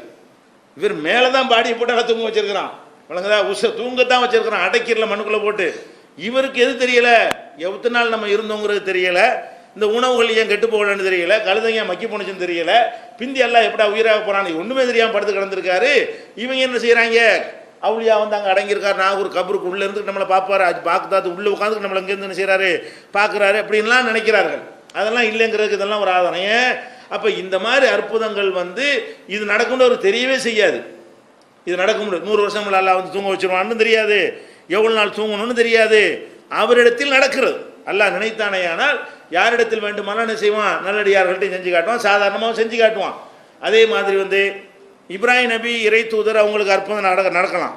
அவங்களுடைய மனைவி சாராவை என்ன செய்கிறாங்க, இப்ராஹிம் நபி அழைச்சிட்டு போயிருக்கும்போது அந்த நாட்டில் உள்ள மன்னன் அந்த சாரா ரொம்ப ஒரு பேரழகு படைத்த ஒருத்தங்களாக இருந்தாங்க, ரொம்ப அழகானவங்களாக இருந்ததுனால அவன் என்ன செய்கிறான்னா அந்த அவங்கள அடைவதற்கு திட்டம் போடுறான். அந்த நாட்டு மண் அங்கே போயிட்டாங்க இப்ராஹிம் நபி, அவங்கள அடைவதற்கு திட்டம் போடுகிறான். திட்டம் போட என்ன செய்கிறான்னு கேட்டால் ஆள்களை விட்டு கூப்பிட்டு வரும்போது இப்ராஹிம் நபி என்ன செய்கிறாங்க, இந்த பாரு நான் உன்னைய சகோதரின்னு சொல்லியிருக்கிறேன். ஏன்னா அவனுடைய கேரக்டர் என்னன்னு கேட்டால், புருஷன் முண்டாட்டியாக வந்தாங்கன்னா புருஷனை காலி பண்ணிவிடுவான், காலி பண்ணிட்டு பொம்பளை மட்டும் எடுத்துக்கிறது யாரும் அந்த மன்னனுடைய தன்மை. அவங்க என்ன செய்கிறாங்கன்னா, இப்போ இந்த உலகத்திலேயே நம்ம 2 தௌஹீத் வாய்ந்தான் இருக்கோம் சொல்கிறாங்க. இந்த உலகத்திலேயே அல்லாவை நம்புகிற ஆளுக்கு நீனு நான் தான் இப்போ இருக்கிறோம். தாவா பண்ணி ஒருத்தன் வரல, ஆரம்ப கட்டமாக இருக்கணும் அல்லது ஒருத்தன் வரலைங்கிற கட்டமாக இருக்கணும். உலகத்தில்னு சொன்னது வந்து அவங்க வாழ்ந்த பகுதியை கூட சொல்லியிருக்கலாம், வழங்குதா? ஏன்னா லூத் நபி இன்னொரு பக்கத்தில் இருந்தார். அவங்க அந்த வார்த்தையில் பூமின்னு சொன்னால் கூட லூத் நபி அந்த காலத்தில் இன்னொரு பக்கம் இருக்கத்தானே செஞ்சார். அவன் நம்ம பகுதின்னு வச்சுக்கிறோங்களேன், நம்ம இருக்கிற இந்த பகுதியில் உன்னையும் என்னையும் தவிர யாருமே ஏகத்துவாது இல்லை. இப்போ வந்து நான் உன்னுடைய கணவர்னு சொன்னா என்னை விட்டு நீ ஒரு ஆள் தான் ஒரு மிச்சமாக இருப்ப, அதனால் உன்னை சகோதரின்னு சொல்லிடுவேன். நீனும் அதே மாதிரி எங்கள் மெயின்டைன் பண்ணிக்க, உயிரை காப்பாற்றுறக்கா அந்த பொய்லாம் சொல்லலாங்கிறதுக்கு இது ஒரு ஆதாரம். இப்ராஹிம் நபி 3 பொய் சொன்னாங்கன்ற சொல்லுவாங்கல்ல, அந்த 3 பொய்யில் இது ஒரு பொய். அப்போ என்ன செய்கிறாங்க, அந்த மாதிரி சொல்லி அனுப்பிடுறாங்க. அவன் கூட்டிகிட்டு போன உடனே அவங்க என்ன செய்கிறாங்க, இறைவா அல்லாட்ட துவா செஞ்சுறாங்க, இறந்த செய்தாண்ட என்னை காப்பாற்றிடல அப்படின்னு அந்த அம்மாவும் துவா செஞ்சுறாங்க. இப்ராஹிம் நபி துவா செஞ்சு அனுப்பிடுறாங்களா. அனுப்பணும் கையை வைக்கும் பொழுது என்ன செஞ்சு அல்லாஹ் வந்து கையை வழங்காமல் ஆக்கிடுறான். இப்படி 3 தடவை ட்ரை பண்ணுறான். 3 தடவை பண்ணவும் நீ எனக்கு துவா செய்யி, அல்லாட்ட துவா செஞ்சு எனக்கு இந்த மாதிரி கை நல்லபடி ஆக்குன்னு கேட்டவுடனே அந்த அம்மா துவா செய்கிறாங்க. அதுக்கப்புறம் இது கூட்டு கொண்டு விட்டுருங்கம்மா, அங்கே அவர்கிட்ட விட்டுருங்க, நீங்கள் மனுஷனை கூட்டு வச்சோன்னா சைத்தானை கூட்டு வந்துருக்குது அப்படியே ஹதீஸில் வருது. நான் ஒரு மனுஷ பொம்பளையை கூட்டிகிட்டு வர சொன்னா நீ என்ன செஞ்சிருக்கிற, சைத்தானை கூட்டிகிட்டு வந்திருக்க அப்படின்னு சொல்லிட்டு என்ன செஞ்சா, இன்னுமா அத்தைத்து மூனி பி சைத்தானின், நீங்கள் வந்து ஒரு சைத்தானை கூட்டிகிட்டு வந்துட்டீங்கன்னு சொல்லிட்டு அவர்கிட்ட கொண்டு போய் விட்டுருங்கன்னு கூட ஒரு அடிமை ஆஜருங்கிற ஒரு அடிமை கொடுத்து என்ன செய்கிறான், அவன் அனுப்பி வைக்கிறான் அந்த ராஜா. இப்போ என்னன்னு கேட்டால் அந்த அம்மா வந்து அவன் வந்து கெடுக்க நினைக்கும் பொழுது இவங்க நபிலாம் ஒன்றும் கிடையாது தானே, இருந்தாலும் நல்லா நினைக்கிறான், என்ன செய்கிறான், கிட்ட நெருங்க முடியாது, விளங்காம ஆக்கி காப்பாற்றுறானா இல்லையா. இது மாதிரியான அற்புதம் நிகழ்ந்தது புகாரியில் 3108வது ஹதீஸில் நம்ம பார்க்கலாம். அதே மாதிரி வந்து நிறைய நம்ம பார்க்கலாம். ரசூல் ஸல்லல்லாஹு அலைஹி வஸல்லம் காலத்துக்கு முன்னாடி பனி இஸ்ராயல் காலத்தில் வந்து ஒரு 3 பேர் இருந்தாங்களாம். இந்த 3 பேரையும் டெஸ்ட் பண்ணணும் என்பதற்காக பரீட்சை வைக்கணுங்கிறதுக்காக வேண்டி அல்லாஹ் 3 பேர் யாருன்னு கேட்டால், ஒருத்தன் வந்து வெண்குஷ்டம்ங்கிற நோய் உள்ள ஒருத்தன் வந்து இளமையில் வழுக்க விழுந்தவன். இளமையில் வயசாகி வழுக்க விழுந்த பிரச்சனை இல்லை, இளமையில் வழுக்க விழுந்துருச்சுன்னு வைங்களேன், அவனுக்கு ஒரு சமூகத்தில் என்ன செய்வாங்க, சரியாக கரெக்டு போய் மாதிரி பார்க்க ஆரம்பிச்சிருவாங்க அவனை. அந்த மாதிரியான ஒரு ஆள். இன்னொரு ஆள் வந்து கண்ணு தெரியாத ஒரு ஆள். அந்த சமுதாயத்தில் ஒரு 3 பேர். இந்த 3 பேர் எதுக்கெல்லாம் இதை டெஸ்ட் வைக்கிறான்னு கேட்டால், மனுஷன் வந்து நிலைமைக்கு தகுந்தவாறு மாறிக்குவான். அவனுக்கு சாதா கீழே கிடக்கும்போது ஒரு பேச்சு பேசுவான், மேலே போயிட்டால் வேறு பேச்சு பேசுவான்னு உலகத்துக்கு சொல்லி தரணும். அதுக்காக வேண்டி எல்லாம் என்ன செய்கிறான், ஒரு மலக்கை வந்து அனுப்பிவிட்டு முதல்ல அந்த வெண்குஷ்டத்துக்காரன்ட்ட போகிறாங்க. இந்தாப்பா நான் வந்து இறைவன் புறத்துலும் வந்திருக்கிறேன், டெஸ்ட் பண்ணுறதுக்காக எல்லாம் கொடுக்குறான். உனக்கு என்ன உன் தேவை இருந்தால் கேளு, எனக்கு இந்த வெண்குஷ்டம் போயிட்டு அழகான தோல் கிடைச்சிருச்சுன்னா போதும், தோல் மினுமினுப்பான ஒரு தோல் நல்ல கலர்ஃபுல்லாக இருந்தேன்னா போதும் அப்படின்னு அவன் சொல்கிறான். சொன்னோன்னு என்ன செய்கிறாங்க, சரி உனக்கு அப்படியே ஆகட்டும் அப்படின்னு சொல்லி அவங்க துவா செய்கிறாங்க. உடனே ஆளுநர் வந்து என்ன செய்கிறான், ஒரு நல்ல அழகான ஒரு மனிதனாக மாறிடுறான். சரி அப்போ இது ஓகே, நெக்ஸ்ட்டு உனக்கு வேறு என்ன வேணும், எனக்கு கொஞ்சம் ஒட்டகம் கொடுத்தா போதும் அப்படின்னு ஒரு ஒட்டகத்தை நல்லா கரு சூழ் கொண்ட ஒட்டகத்தை கொடுத்து இதை வச்சுக்கே எல்லாம் உனக்கு நிறைய பறக்க செய்வான் அப்படின்ட்டு அவனை விட்டுவிட்டு போயிடுறாங்க. அதுக்கப்புறம் வந்து இன்னொருத்தன் யாருன்னு கேட்டால், அந்த இளம் வயசு வழுக்குக்காரன், என்னப்பா உனக்கு என்ன மேட்ரு, வழுக்கு மண்டையாக இருக்கனால எல்லாம் கேள்வி பண்ணுறாங்க, எனக்கு நல்லா முடியெல்லாம் வச்சு அது மாதிரி உண்டாக்கணுன்னு கேட்டவுடனே சரி அப்படியே ஆயிட்டுன்னு நல்லா தந்துடுவானோன்னு அவர் நல்லா என்ன செஞ்சார், நல்லா ஹேர் ஸ்டைலாக ஒரு ஆளை மாறிட்டார். அதுக்கப்புறம் என்னாச்சு, வேறு என்ன உனக்கு வேணும், எனக்கு ஒரு மாடு கொடுத்தா போதும், அதை வச்சு நான் பொழைச்சிக்கிடுவேன். அவருக்கு இதே மாதிரி ஒரு சூழ் கொண்ட ஒரு மாட்டை கொடுத்துட்டு இது எல்லாம் உனக்கு பறக்க செய்வான் அப்படின்ட்டாரு. அப்புறம் குருடன்ட்ட போகிறாங்க, எல்லாம் மலக்கு தான் அனுப்பி வைக்கிறான்ல. குருடன்ட்ட போய் என்ன செய்கிறாங்க, என்னப்பா உனக்கு என்ன ஏதாவது குறைகள் இருக்குதா, குருடாக இருக்குது தான் குறை, பார்வை வந்துட்டா போதும் வேறு ஒன்றும் வேணாம், உனக்கு பார்வை வரும் சொல்லிட்டாங்க. அதுக்கப்புறம் என்னாச்சு, உனக்கு என்ன வேணும், எனக்கு ஆடு இருந்தால் போகணும், ஒரு ஆடு கொடுங்க அது பொழைச்சிக்கிறேன். அவருக்கு ஒருத்தனுக்கு ஒட்டகம், ஒருத்தனுக்கு மாடு, ஒருத்தனுக்கு ஆடு கொடுத்துட்டாங்க. கொடுத்தா இதுக்கு அவங்களுக்கு செல்வத்தை கொடுக்கறதுக்காகத்தானே எல்லாம் இதை கொடுக்குறான். நான் தாறுமாற பெருகிருச்சு 3மே. ஒட்டகத்தை பார்த்தா பறக்கத்து உண்டாகட்டும்னு சொல்லி கொடுத்ததுனால அது பாட்டுக்கு ஒட்டகம் 100 கணக்காக அது வாங்கி பணப்பட்ட அது பாட்டுக்கு இனவிருத்தி செய்கிறது, பெருசாகிக்கிட்டே போகிறது, பெரிய நம்பர்லாம் பண்ணையாக உண்டாகி போச்சு. மாடு அது மாதிரி இவனுக்கு ஆகி போச்சு, அவனுக்கு ஆட்டு பண்ணை அந்த மாதிரி ஆகி போச்சு. உள்ளம் வந்த பிறகு எல்லாம் என்ன சொல்கிறான், இப்படி சொன்னாங்க இல்லை, இப்போ போய் அவங்கள போய் பாரு, அன்னைக்கு மாதிரி இருக்கிறாங்களா எப்படி இருக்கிறாங்கன்னு பாரு அப்படின்னு சொல்லிட்டு ஒரு முசாபர் கோலத்தில் அதே வானவரால் அனுப்புகிறான். முசாபர் மாதிரி ஒரு தேவை உள்ளவர் மாதிரி போய் இந்த ஒட்டகம் வச்சுருக்கிறவன்ட்ட போய், இந்தப்பா நான் வெளியூர்லேருந்து வந்தேன், ரொம்ப எல்லாத்தையும் இழந்துட்டேன், கையில் காசு பண்ண ஒன்றுமே இல்லை, ஊருக்கு போகிறது கூட ஒன்றுமே இல்லை, ஏதோ ஒரு ஒட்டகத்தில் கொடுத்தீங்கன்னா அது ஏறி நான் என்ன செய்யணும் போயிடுவேன் அப்படின்னு சொன்ன உடனே அவன் என்ன செய்கிறான், நிறைய தேவைகள் நிறைய இருக்குப்பா எனக்கு. அவன் என்ன சொல்கிறான், நிறைய குடும்பம் முட்டி மாமா மச்சான் இவ்வளோ கவனிக்க வேண்டிய விஷயங்கள்லாம் உனக்கெல்லாம் தந்துட்டு இருக்க முடியுமா, நிறைய தேவைகள் இருக்குன்னொடனே அவர் என்ன செய்கிறாரு, இவரை சுட்டி காட்டுறாரு. நீ வந்து இந்த மாதிரிலாம் இருந்தியப்பா, இப்படி இருந்தால் நீ வந்தேன்னு கேள்விப்படுறோமே. அவர் நான் தான் அது ஆளுன்னு சொல்லாமல் என்ன செய்கிறாரு, நீ இந்த மாதிரி இருந்திய, வெங்குஷ்டமாக இருந்த, அல்லாஹ் உனக்கு அழகான ஒரு உடலை தந்தான், கஷ்டப்பட்டுக்கிட்டு இருந்த, அல்லாஹ் தானே உனக்கு இதெல்லாம் தந்தான் அப்படின்னோடனே, அது அல்லாஹ் இருந்தானா, இது பரம்பரையாவோட நான் வச்சுக்கிட்டு இருக்கேன். அவன் என்ன சொல்கிறான், இப்படி சொல்கிறான், இது பரம்பரையாவோட வச்சுக்கிட்டு இருக்கிறேன், எங்கள் அப்பம்பாட்டம் காலத்தில் நான் இப்படி தானே இருக்கிறேங்கிறான். அவர் நினைச்சிட்டாரு, உங்கள் அப்பம்பாட்ட காலத்தில் நீ எப்படி இருந்து அப்படியே ஆக கடவாயாகன்னு போயிட்டாரு. உங்கள் அப்பம்பாட்ட காலத்தில் எப்படி இருந்தாயோ அப்படியே நீ இனிமேல் இரு. அதோட என்ன வச்சு புதுசுன்னு போயிட்டான், பழைய நிலைக்கு வந்துட்டான். அதுக்குறா இவன் மாட்டுக்காரன்ட்ட போனால் அவனுக்கு அதே மாதிரி சொல்லிட்டாரு. அப்போ இந்த குருடன் இருக்கான்ல, ஆடு வச்சுக்கிறவன், அவங்ககிட்ட போனால் அவன் என்ன செய்கிறான், இந்த மாதிரி சொன்னவுடனே சரிதான்ப்பா நானே கண்ணு தெரியாமல் தான் இருந்தேன், அல்ல எனக்கு பார்வை தந்துட்டான், அப்போ நான் அதெல்லாம் நினச்சி பார்க்குறேன், நீ ஒரு கஷ்டப்படுற ஒரு ஆளாக இருக்கனால நான் வந்து உனக்கு என்ன வேணும் சொல்லு, இந்த மாதிரி உதவி செய்கிறக்கு நான் சந்தோஷப்படுறேன் அப்படின்னு சொல்லி அவன் ஒரு ஆள் மட்டும் என்ன செஞ்சான், உதவி செஞ்சான். அப்படின்னு சொல்லி மனிதர்கள் வந்து இது மாதிரி ஒரு 33% இப்படி இருப்பாங்க பொழுது, 66 அப்படி 3ல் 1 தான் தேர்தல் ஒழுங்குதா, 3 பேரை டெஸ்ட் வச்சோம்னா 2 ஃபெயில் ஆகி போயிடுது. அப்போ அந்த கணக்கெலாம் இப்போவும் இருக்குது. இப்போ எடுத்துக்கிட்டீங்கன்னு சொன்னால் இந்த மாதிரி அல்லாஹ் வந்து செல்வத்தை கொடுத்தவொன்னே ஒரு 3ல் 2 இப்படி தான் ஆயிடுறாங்க. 3ல் ஒரு ஆள் இந்த செல்வம் கொடுத்த பிறகு என்ன செய்கிறாங்க, அதே மாதிரி இறையச்சத்தோடு, அதே மாதிரி நல்ல குணத்தோட, அதே மாதிரியான ஒரு தன்மையோடு இருக்கிற காட்சியெல்லாம் பார்க்குறோம். அப்போ இதில் என்ன வழங்குது, இவ்வளோ அற்புதம் நிகழுது. அவன் எவனோ அரவன்லாம் யார் கெட்டவன் நல்லா தெரியுது. இந்த வழக்கு உள்ளவன் யார் பெரிய மகன் அப்படியாவா, அவனுக்கு போய் ஒரு மாட்டை கொடுத்து ஆயிரக்கணக்கான மாடு உண்டாகுது. அவன் யார் இந்த வெங்குஷ்டத்துக்கார, அவன் மகான் அவளியாவா, ஒன்றும் கிடையாது. அவனுக்கு போய் என்ன செய்யறான், ஒட்டகத்தை கொடுத்தாது தாறுமாறாக உண்டாகுது. இவனும் ஒரு சாதாரண ஒரு ஆள் தான், கொஞ்சம் ஒரு இறையச்சம் உள்ள ஒரு மனிதராக இருக்கலாம், அவ்வளோதான். தவிர பெரிய நீங்கள் நினைக்கிற மாதிரி ஒரு ஆள்களா. அப்போ சாதா ஆட்களுக்கு நடக்கலாங்கிறான். சாதாரண ஆட்களாக இருந்தால் கூட அல்லாஹ் நினைச்சான்னு சொன்னால் இப்படி என்ன தேவை பண்ணிவிட்டு என்ன செய்வான், நான் இருக்கிறேன் பப்போ காட்டிகிட்டே இருப்பான். அல்லாஹ் ஒருத்தன் இருக்கிறாங்கிறத காட்டுறதுக்காக வேண்டி நம்ம வாழ்கிற உலகத்தில் ஒருத்தனுக்கு நடந்தால் கூட நம்ம பேசிக்கிறோம்ல, அல்லான்னு ஒருத்தனுக்கு தப்பாக செய்கிறான், ஒரு பெரிய அநியாயக்காரன் இருப்பான், ஒட்டுமைன்னா கொடுமை அப்படி பண்ணுவான், நம்ம எவனு கேட்க மாட்டான்னு இருப்போம். அல்லாஹ் நினையா பொறுத்தர் ஒரு அடி ஒன்று அடிப்பானா, உலகம்லாம் என்ன செய்வோம், அல்லான்னு ஒரு இருக்கிறான்ல என்ன இருந்தாலும் அதுக்கு தான் அல்லாஹ் செய்கிறது. எதுக்காக செய்கிறது இல்லை, யாரையும் அவுளியா பட்டம் கொடுக்குறதுக்காக இது செய்கிறது கிடையாது. அல்லது ஒருத்தர் நம்ம உதவி செய்வோம், உதவி செய்கிறது மூலமாக அவனை காப்பாற்றுறது ஒன்று நடக்கிறது. அல்லாஹ் ஒருத்தன் இருக்கிறான், அந்த மாதிரி அவங்க குகையிலேருந்து தப்பிச்சவங்க போய் சொல்லுவாங்களா இல்லையா, அல்லாஹ்வுடைய அருளோட நாங்கள் காப்பாற்றப்பட்டோண்டு, அந்த மாதிரி ஒரு நோக்கத்துக்கோ ஏதோ ஒரு நோக்கத்துக்கு அல்லாஹ் செய்கிறானே தவிர அவங்களுக்கு இந்த ஆற்றல் இருக்குன்னு அர்த்தமா கிடையாது. இந்த பிச்சைக்காரனை போயிட்டாங்க அவ்வளோதான். அல்லாஹ் கொடுக்க நினைச்சா 2 பேருக்கு அல்லாஹ் கொடுத்தான், அவன் 2 பேரும் பிச்சைக்காரனாகி கொடுத்தான் பழையபடி. இப்படியான சம்பவங்களை நம்ம என்ன செய்கிறோம், பார்க்குறோம்.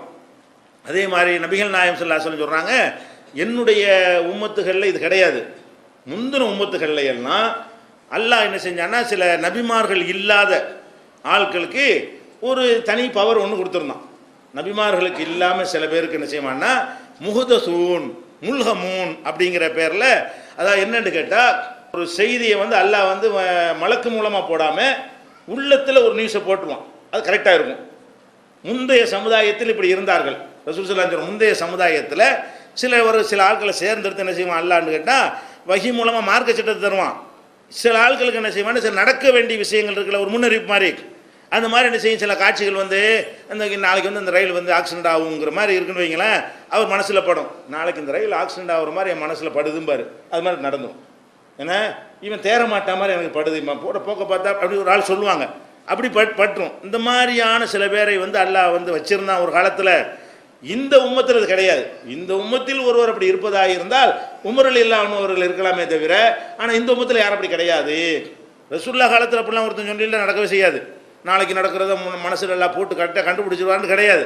ரசூலுல்லாஹ்வுக்கு முந்தின சமுதாயங்களில் இப்படியான ஒரு அற்புதத்தையும் எல்லாம் நினைஞ்சான் சில ஆட்கள் கொடுத்தாங்கிறாங்க. அது கூட அற்புதம் தானே, நிறைய பேருக்கு இந்த மாதிரிலாம் எல்லாம் கொடுத்துருந்துருக்கான் முந்தைய சமுதாயத்தில். இது புகாரில் 3210 3413 ஆகிய ஹதீஸ்களில் பார்க்கலாம். இப்படியான ஒரு அம்சத்தை வைத்து அவுலியாக்களுக்கு அற்புதம் எடுத்துடக்கூடாது. இது யாருக்கு வேண்டாலும் என்ன செய்யும் நடக்கும். இதில் இந்த நேரத்தில் இந்த ஒரு செய்தி நம்ம சொல்லி ஆகணும். பரவலாக சொல்லுவாங்க உமர் ரலியல்லாஹு சம்பந்தமாக. உமர் ரலியல்லாஹு என்ன செஞ்சாங்களாம், ஒரு பயான் பண்ணிகிட்டு இருந்தாங்களாம். எங்கே, மதீனாவில் பயான் பண்ணிகிட்டு இருக்கும்போது வேறு ஒரு நாட்டில், ஈரான் பகுதியில் ஒரு நாட்டில் என்ன செய்யுது, ஒரு படையை அனுப்பியிருக்கிறாங்க யுத்தத்துக்காக வேண்டி. படையை அனுப்பிட்டு இருக்கும்போது பயான் பண்ணிகிட்டு இருக்கும் மெம்பர்கிட்ட என்ன செய்கிறாங்கன்னா, அதில் சாரியாண்டு ஒருத்தர், அதில் ஒரு தளபதி, அவரை வந்து மலையின் பின்னாடி இருந்து ஒரு கூட்டம் வந்து தாக்க வர்ற மாதிரி வந்து இவருக்கு தெரியுது. அங்கே இருந்துக்கிட்ட யாருக்கு? உமர் ரலியல்லாஹு அன்ஹு இங்கே இருக்கிறாங்க மதீனாவில். அங்கே வந்து ஈரானில் நடக்கக்கூடிய அந்த யுத்தத்துக்கு அனுப்பின ஆள்களை அவங்கள எதிரிகள் சுற்றி வளைச்சி மலையின் பின்புறமாக இருந்து வந்தவுடனே பயான் பண்ணிட்டு இருக்கும்போது அதுலேருந்து கத்துன, யா சாரியா அல் ஜபல் ஜபல்ன்றான். சாரியா மலையை மலை பக்கம் வர்றாங்கன்னு கத்துனாராம். இருக்கிற ஆளுக்கெல்லாம் முடிச்சாங்களாம். இங்கே மக்கள்லாம் உட்காந்து என்ன செஞ்சாங்களாம், முடிச்சா என்னடா சாரி பயான் ஒழுங்காக தானே பண்ணிட்டு தான் திடீர்னு சாரியாங்கிறாரு மலைங்கிறாருன்னு சொல்லிட்டு என்னடா ஒன்றும் புரியலைன்னு இருந்தால் கடைசியாக புரியாட்டி அப்போ போய் கேட்டுப்பாங்கல்ல, அதுக்கு சம்பவம் உண்மையாக இருந்து அப்படிலாம் வந்திருக்கானு. என்ன உமர் அவர்களே என்னமோ சத்தம் போட்டிங்களா என்ன மேட்டுன்னு அவர்கிட்ட போய் சொல்லிட்டு போயிடுறாரு. நாங்கள் என்னதான் எதற்குத்தான் சொன்னார் என்று தெரியாமல் காத்து கொண்டிருந்தோம். அதற்கு பிறகு அந்த வெளியே போன அந்த கூட்டம் வருகிறது. வந்து அவர்கள்ட்ட கிட்டத்தில் உள்ள ஆளை விட்டுவிட்டு 1.5 வருஷம் அவர்கிட்ட போய் கேட்டாங்களாம். அவ்வளோதான். அங்கேருந்து பிரயாணம் பண்ணி வர்றதா ஒரு 6 மாதம் ஆகாதா? அப்போ ஒருத்தர் விட்டா சம்பவம் நடந்தால் உடனே கேட்டு கிளியர் பண்ணுவானா? அங்கனுக்குள்ளே இருக்கிற யாரும் கேட்கக்கூடிய ஒரு ஆள் உமர் ரலியல்லாஹு நினைஞ்சிட்டாங்க. நீங்கள் என்னை கேட்கணும் மெம்பரில் அறிவிச்சாங்க, கேட்கக்கூடியவர்கள் இருக்கணும். அந்த மாதிரி கேட்கக்கூடியவர்கள் எனக்கு இருக்கணுங்கிற மாதிரி தான் அவங்க 4 கலீஃபாக்களும் நடந்தாங்க. மக்களால் அணுக முடியாத வகையில் அவங்க நடக்கவே இல்லை. சும்மா இந்த கேள்வி சாதாரணமாக கேட்டிருக்கலாம். இன்னும் சொல்ல போனால் கேட்காமலே இவர் சொல்லணும். இப்படி நடந்திருந்தா நம்மளுக்கு இருக்க நினச்சக்கூடாதுல. எந்த செஞ்சுக்கணும், நான் என்ன சொன்னேன்னு விளங்குதா? ஜும்மா முடிஞ்சவொடனே நான் எதுக்கு இந்த சாரியான்னு சொன்னேன்னு கேட்டால் என் கண்ணுக்கு இந்த மாதிரி ஏன் ஜும்மா மெம்பரில் சொல்லலாமே, அதே ஒரு நியூஸ் தானே, ஒரு செய்தி, மார்க்க செய்தி தானே. அல்லாஹ் எனக்கு அதை காட்டினான், நான் இப்போது அதை பார்க்கிறேன், என் கண் முன்னாடி தெரிகிறது, அதான் கூப்பிட்டு எச்சரித்தேன்னு மக்களுக்கு சொல்லணுமா இல்லையா? அப்படியும் ஒரு விளக்கம் சொல்லலை. முடிஞ்சவொடனே இவங்க யாரும் கேட்கவும் இல்லை. அங்கே இருந்து 6 மாதம் கழிச்சு வந்தோடனே என்னங்க இப்படி கேட்டாங்களாம். ஆமாங்க ஒரு சத்தம் வந்துச்சு, உமர் ரலியல்லாஹு அன்ஹு சத்தம், மலையை பக்கம் பாருன்னு. திரும்பி பார்த்தா எங்களை அடிக்க வந்தாங்க, சாரியாண்டவனை நான் சுதாரிச்சுக்கிட்டேன் அப்படின்னு சாரியா வந்து சொன்னாருங்கிற மாதிரி ஒரு கதை. இது ஒரு ஆத்தண்டிக்கான எந்த ஒரு நூல்லையும் கிடையாது. ஆனால் இது வந்து எடுத்தோன்னே போய்கின்றாங்க. என்னுடைய உம்மத்தில் இப்படியானது கிடையாட்டாங்கிற சொல்லலாம். முதல்ல நீங்கள் என்ன விளைக்கிறேன்னு, முந்தின உம்மத்தில் இப்படி வந்து பின்னாடி நடக்க இப்படி காட்டக்கூடியதெல்லாம் நபிமார்களோடு எல்லாம் முடிந்து விட்டது. இந்த மாதிரி நியூஸை வந்து அங்கே உள்ளது அறிவிப்பார் இங்கே உள்ளது அறிவிப்பார் என்பதெல்லாம் முந்தைய உம்மத்துகளுக்கு இருந்திருக்கலாம். எந்த சம்பவத்தை நீங்கள் காட்டினாலும் முந்தின உம்மத்தில் இருந்தால் அது மறக்காதீங்க. நீங்கள் ஆதாரமாக இருந்தால் இருக்கலாம்னு விட்டு போயிருங்க. இந்த உம்மத்தில் இல்லைன்ட்டாங்கல்ல ரசூல் ஸல்லல்லாஹு அலைஹி வஸல்லம் உம்மத்துக்கு அல்லாஹ் செஞ்ச கிஃப்ட்டு இப்படி இருக்குன்னு சொன்னால் அவங்க விட்டடிச்சு ஏமாத்திட்டு போயிடுவாங்க. பச்சளையில் தெரியுது, இப்போ போய் செய்கிறாங்கள மோதிரத்தில் தெரியுதுங்கிறாங்க. இல்லைன்னு சொல்லிட்டு போன பிறகு என்ன செய்யுது, காணா போன பொருளை கண்டுபிடிக்கிறாங்கிறாங்க. குழந்தைய காணாமல் இங்கே வாங்கன்னு வெத்திரையில் மை போட்டு தான் தெரியுதுங்கிறாங்க. அப்போ இல்லைன்னு சொன்ன பிறகு இந்த மாதிரி இருந்தான்னா இருக்குன்னு அனுமதிச்சு தான் என்ன இருக்கும், அனுமதிச்சு நம்மளும் சேர்ந்து ஆரம்பிச்சிருப்போமே, தௌஹீதுலையும் செஞ்சிருப்பேன், ரசூலுல்லாஹ் செஞ்சு போயிருமா இல்லையா?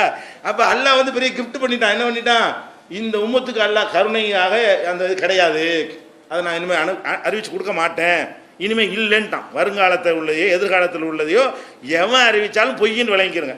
அப்போ இது புகாரில் வரக்கூடிய ஆதாரப்பூர்வமான ஒரு ஹதீஸோட ஒப்பிட்டு பார்த்தோம்னு சொன்னால் இதுதான் அல்லாஹ் இல்லைன்ட்டானே, இந்த உம்மத்தில் ஒருத்தன் கிடையாதுன்ட்டானே, இருந்தால் தான் உமராக இருப்பார். இல்லைன்னு சொன்னால் 6 பேரில் கட்டுறாங்க. உமரும் இல்லைன்னு ரசூலுல்லாஹ் சொல்லியிருக்கிறாங்க, நீ என்ன இல்லைங்கிற இருக்குன்னு நான் கதை விடுவேன் அப்படின்றாங்க. இதில் என்னன்னு கேட்டால் அது வந்து தலாயிலுன் நுபுவா அப்படிங்கிற ஒரு புக்கில் தான் இருக்கிறது. இது வந்து ரொம்ப ரேராக, நீங்களே இப்போ முதல் கேள்விப்படுற ஆள் கூட இருப்பீங்க, அதிகமாக கேள்விப்படாத ஒரு புஸ்தகம் தான் இது. இதில் உள்ள அறிவிப்பாளர் எடுத்திங்கன்னா ஐயூப் இப்னு ஹூத்துன்னு ஒரு ஆள் இடம்பெறுகிறார். இவர் வந்து சரியான ஆள் இல்லைண்டு புகாரி, நசையி, அபுஹாத்தமு, ஹாக்கிமு, அஹமது இப்னு ஹம்பல், தாரகுத்னி, அபுதாவுது இப்படி நிறைய பேர் நினைஞ்சிருக்கிறாங்க இந்த ஆள் சரியில்லாத ஆள், பலவீனமான ஆள்னு சொல்லியிருக்கிறாங்க. இந்த மாதிரி ஆட்கள் வழியாக அறிவிக்கிற செய்திகள் தான் இப்படி கிடைக்குமே தவிர ஆத்தன்டிக்கான செய்தி என்ன சொல்லுதுன்னு கேட்டால் அது கிடையாதுன்னு சொல்லுது. இதே செய்தியை இன்னொருத்தர் லைஸு என்ற ஒரு ஆள் வந்து அம்ர் இப்னு ஹாரிஸ் என்ற ஆள் வழி அறிவிக்கிறாரு. இவங்க 2 பேருக்கு மத்தியில் உள்ள இடைவெளி 124 வருஷம் ஆகுது. அதாவது இவருடைய மௌத்துக்கும் அவருடைய மௌத்துக்கும் மத்தியில் பிறப்புக்கு மத்தியில் 125 வருஷம் வித்தியாசம் சந்திச்சது கிடையாது. இந்த மாதிரி ஒருத்தர் சந்திக்காத, இப்போ நான் என் காலத்தில் வாழாத ஒரு ஆள்கிட்ட போய் சொன்னதை அறிவிச்சை நீங்கள் ஏற்றுக்குறீங்களா? என்னிடத்தில் காந்தி சொன்னார்னு நீங்கள் ஒத்துக்குறீங்களா? நீ காந்தி காலத்தில் வாழவே இல்லைன்னு கேட்பீங்களா? இல்லையா? காந்தி சொன்னார்னு நான் சொல்கிறா இருந்தால் காந்தி காலத்தில் நான் வாழ்ந்துருக்கேன், நான் பார்த்துருக்கணும், சந்திச்சிருக்கணும், அப்போ தான் நீங்கள் ஏற்றுக்கிற முடியும். அந்த மாதிரியான ஒரு தொடர்பற்ற ஒரு செய்திகளாகத்தான் வந்திருக்கே தவிர ஆதாரப்பூர்வமான செய்தி இதுக்கு ஒன்றுமே கிடையாது. அப்போ இந்த மாதிரி எல்லாம் சொல்ல முடியாது. அற்புதங்கிற பேரில் எந்த ஒரு ஆளாக இருந்தால் ரசூலுல்லாஹ்வுடைய உம்மத்தில் நாளைக்கு நடக்கிறத அறிவிச்சாங்க, சொல்லிட்டாங்க, அற்புதமாக சொல்லிவிட்டாங்க, ஜோசியத்தில் சொல்லிட்டாங்க, அதெல்லாம் இல்லைங்கிறது நம்ம தெளிவாக இருந்து கொள்ள வேண்டும். இது ஒரு விஷயம். அடுத்து இவங்க என்ன செய்வாங்கன்னு கேட்டால், அந்த அவுலியாக்களுக்கு அற்புதம் இருக்குன்னு சொல்லக்கூடியவங்க ஒரு ஹதீஸை கொண்டாந்து காட்டுவாங்க உங்களுக்கு. என்ன ஹதீஸ்ன்னு கேட்டால், இது பெரிய ஹதீஸ், இது புகாரில் 6021வது ஹதீஸ். இது என்ன சொல்லுதுன்னு கேட்டால், மன் ஆதாலி வலியன், என்னுடைய நேசரை யார் பகைத்து கொள்கிறானோ, ஒரு வழியை நேசரை யார் பகைத்து கொள்கிறானோ ஃபக்கத் ஆதன்துஹு பில் ஹர்பி, அவனுக்கு எதிராக நான் போர் செஞ்சுக்கிறேன்.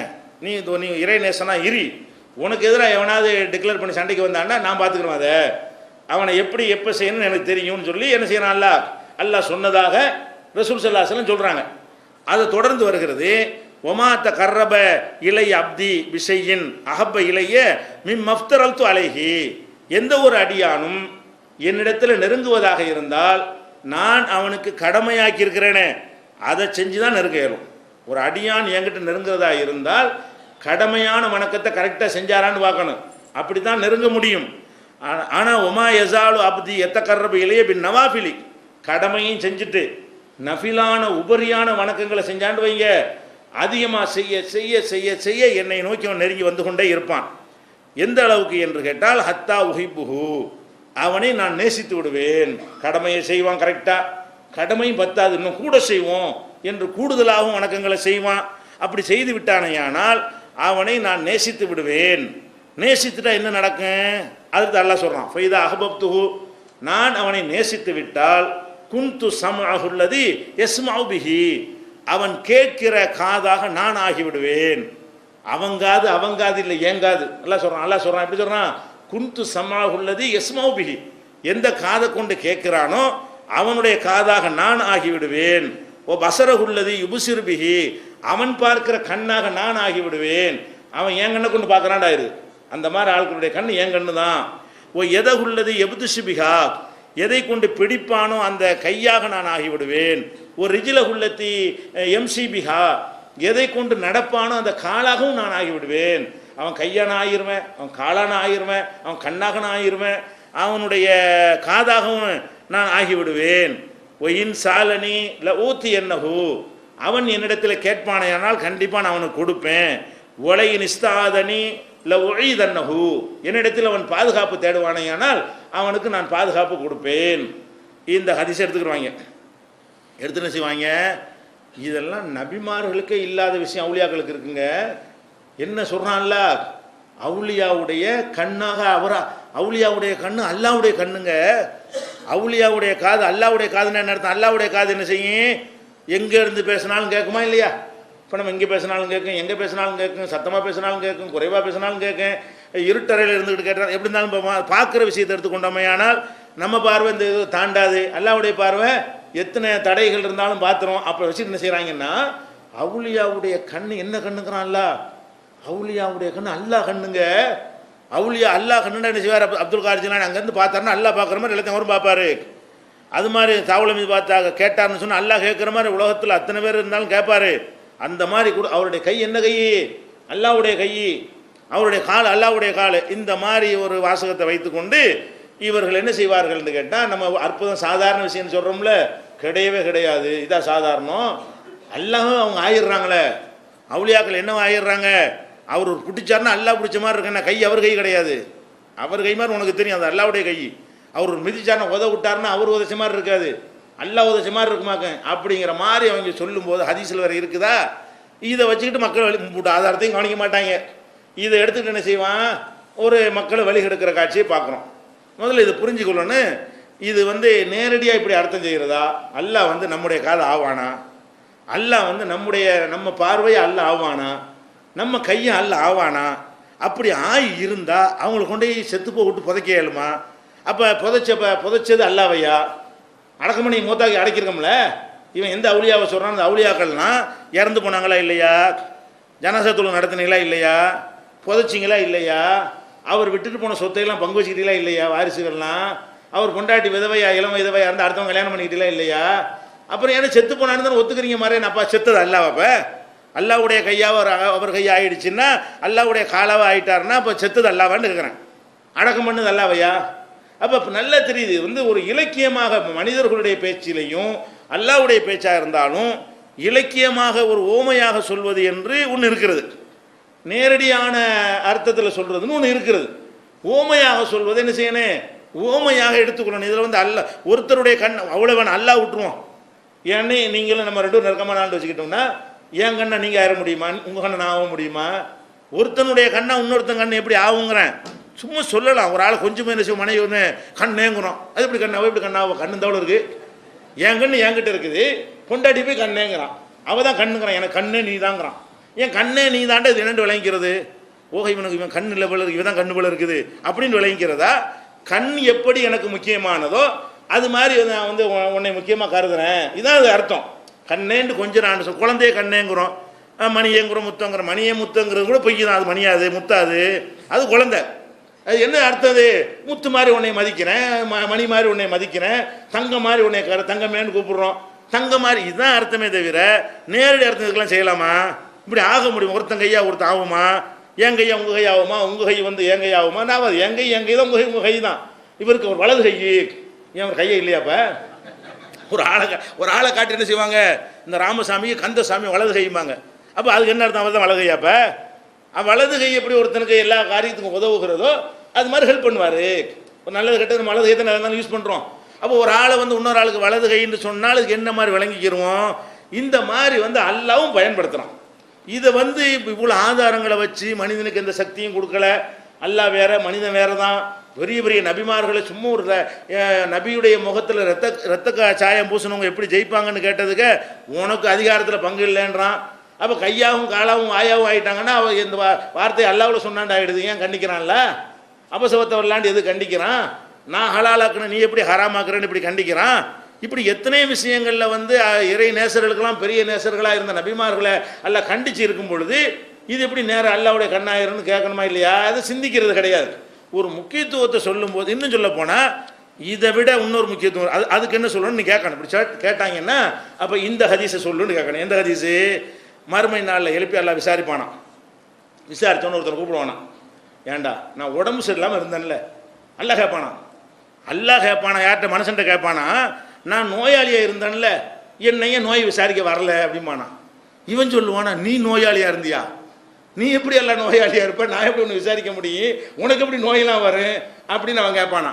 அப்போ அல்லா சொல்லுவானா, அடே ஒருத்தன் இத்தனாம் தேதி இந்த இடத்துல நோயாளி கிடந்தான்ல, அவனை போய் உனக்கு தகவல் வந்துச்சுல, அவனை போய் நீ விசாரிக்க போயிருந்தீன்னா அங்கே நீ என்னை பார்த்துருப்பாய். அப்போ நோயாளியை வந்து அல்லாங்கிறான். இப்போ நோயாளியை விசாரிக்க போகலங்கிறது அல்ல என்ன சொல்கிறான்? என்னையே நோய் விசாரிக்க வரலங்கிறான். அடுத்து என்ன செய்கிறான்? அல்லா கேட்குறான், ஏன்டா சாப்பாடு இல்லைன்னு தானே உன்ட்டு சாப்பாடு கேட்டேன், நீ சாப்பாடு தந்தியான்னு அல்லா கேட்பான். உனக்கு சாப்பாடு இல்லையா, உனக்கு பசிக்கு மணி என்கிட்ட கேட்டியா? நான் இல்லைன்னா நான் எப்படி எல்லாம் இது எப்படி அவன் கேட்பானா? இத்தனாம் தேதி ஒருத்தவன்ட்ட சாப்பாடு கேட்டு வந்தானா, விரட்டி விட்டியா, அவனுக்கு நீ சோறு போட்டிருந்தேன்னு சொன்னால் அங்கே என்னை நீ பார்த்துருப்பாய் அப்படின்னு நல்லா சொல்கிறான். அதே மாதிரி என்ன தாகம் தானே தண்ணி கேட்ட, தண்ணி கொடுத்தியாடான்னு நல்லா கேட்பான். விசாரிக்கும் போது எல்லாம் நடக்குது மறுமையில்.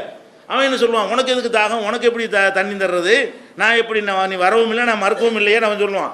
இல்லைடா இத்தனாம் தேதி தாகம்னு வந்து கேட்டு வரல, நீ மறுக்கலை வெட்டி விடல, அவனுக்கு தண்ணி கொடுத்துருந்தேன்னு சொன்னால் அங்கே நீ என்னையை பார்த்துருப்ப அப்படின்னு பிச்சைக்காரனெல்லாம் அப்புறம் கட்டு.